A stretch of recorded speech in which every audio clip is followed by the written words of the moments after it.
Nesse mês, o tema são os resultados que obtivemos em 2020 e as mudanças na política de investimentos dos seus planos para 2021. E para nos ajudar com esses assuntos, contamos com a participação do diretor de investimentos da Visão Prev, Gustavo Araújo. Gustavo, para começar, fala pra gente um pouquinho de como foram os resultados obtidos ao longo de 2020. Olá, participantes! O ano de 2020 foi um ano duro para todos e não poderia deixar de ser diferente quando a gente olha a perspectiva econômico-financeira e o impacto nos investimentos.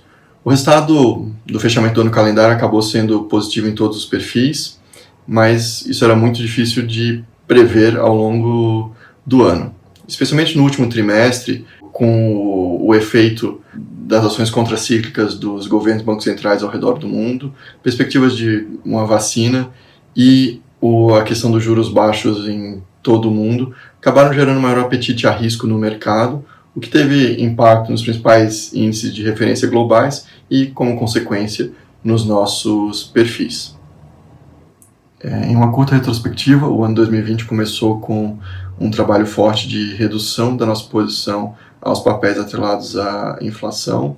Isso a gente fez em janeiro, que nos permitiu ter uma proteção parcial no pior momento da crise em março, e o mês de março certamente é um mês que vai ficar marcado na história dos mercados pela força da pandemia, o impacto que isso teve nos principais índices de ações e de juros e com impacto nos nossos perfis. É sempre importante lembrar que essa redução não tinha nenhuma relação com o coronavírus, foi só um estudo dentro dos nossos cenários prospectivos que embasaram a política e embasam os nossos trabalhos de política.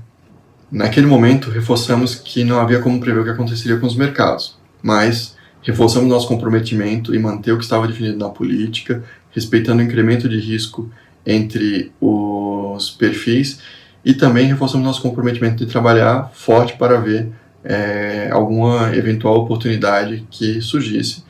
E acabamos fazendo alguns movimentos. Eu aproveito para destacar 3: o crescimento da nossa exposição em crédito. A gente contratou 2 especialistas em crédito e já vinha definido desde a política já aprovada em dezembro de 2019 para melhorar a rentabilidade da nossa parcela em caixa, que aumentou com a nossa decisão.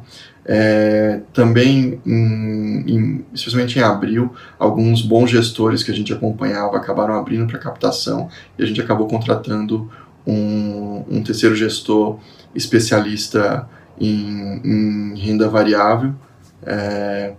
E por fim, a gente fez um investimento no índice Nasdaq, é uma referência do setor tecnologia global. A gente acabou sendo o primeiro investidor de um fundo que a gente ajudou a desenvolver em parceria com um grande gestor global e um gestor local. Obrigada, Gustavo. Realmente foi um ano desafiador, mas também cheio de conquistas. Agora conta um pouco pra gente, por favor, sobre a política de investimentos da Visão e quais serão as principais mudanças previstas para 2021.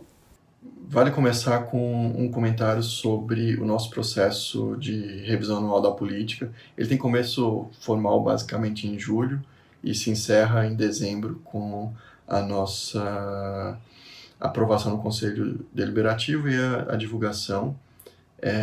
A gente acredita que essa estrutura de governança nos impõe uma disciplina forte, e aqui gostaria de agradecer a todos os envolvidos, passam pelos nossos gestores consultores, mas especialmente os times de investimento e risco da Visão Prev, os membros do nosso comitê de investimentos e do Conselho Deliberativo.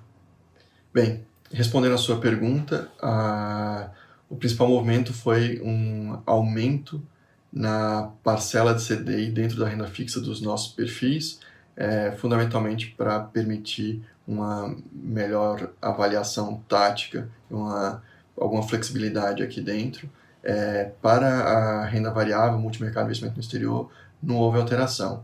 Esse aumento na parcela de CDI da renda fixa deriva do nosso processo de avaliação de política, onde a gente faz alguns estudos estatísticos e a gente tem também discussões de cenários prospectivos com o nosso consultor econômico, alguns gestores que a gente discute, E claro, a gente tem que sempre reforçar que a gente respeita a composição das carteiras dentro dos nossos perfis. Para 2021, a predominância é de um cenário prospectivo base, mas existe um cenário pessimista com uma significativa possibilidade de ocorrer e, fundamentalmente, ele está vinculado ao risco fiscal local, que poderia ter impacto nas taxas de juros, um aumento de taxas de juros e no mercado como um todo, e isso se refletiria nos nossos perfis. Algumas considerações finais. Temos dois pilares aqui principais dentro da visão prévia, uma visão de longo prazo e perspectiva de preservação do capital, sempre respeitando o que a gente já comentou aqui algumas vezes, a questão do incremento de risco entre os nossos perfis para que o participante possa definir qual é o mais adequado para si. E a questão das taxas de juros em níveis historicamente baixos, que tem impacto em todos os nossos perfis. Esse nível de juros não é um fenômeno só local, mas acontece em todas as principais economias do mundo. Deixamos aqui os nossos votos de um 2021 melhor e um pouco mais leve para todos. Tenho certeza que temos o compromisso de seguir trabalhando forte, trabalhando duro e avaliando o mercado, oportunidades e risco. Um abraço a todos. Obrigada, Gustavo. Sua participação foi muito importante para esclarecer esse tema. Eu tenho certeza que os nossos participantes ficaram com esse assunto muito mais claro na mente. E você, gostou da entrevista? Não esquece de se inscrever no nosso canal para receber as notificações de quando tiver um novo vídeo.